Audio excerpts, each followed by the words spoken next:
So in your view, if it's unclear the source of a document, and in this instance, the New York Post documented what it said the source was, which it said it was a laptop owned by Hunter Biden that had been turned into a repair store. So they weren't hiding what they claimed to be the source. Is it your position that Twitter, when you can't tell the source, blocks press stories? No, not at all. Our team made a fast decision.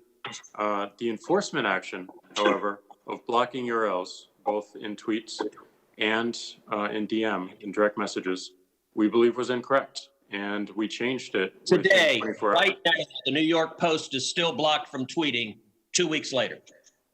Yes, they have to log into their account, which they can do at this minute, delete the original tweet, which fell under our original enforcement actions, and they can tweet the exact same material in the exact same article, and it would go through.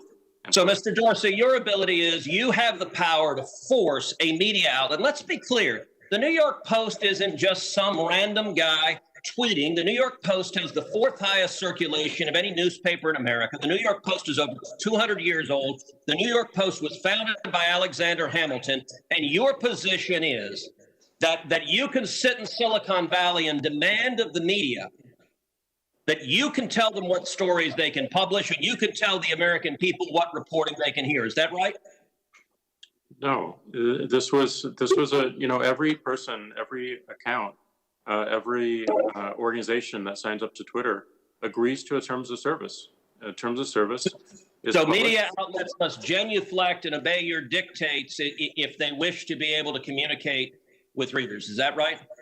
No, not at all. We recognized an error in this policy, and specifically the enforcement. You're still blocking their posts. You're still blocking their posts. Right now, today, you're blocking their posts. We're not blocking the post. Anyone can tweet. Can the New York Post post on their Twitter account?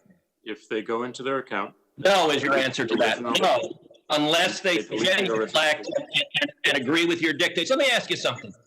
You claimed it was because of a hacked materials policy. I find that facially highly dubious and clearly employed in a deeply partial way.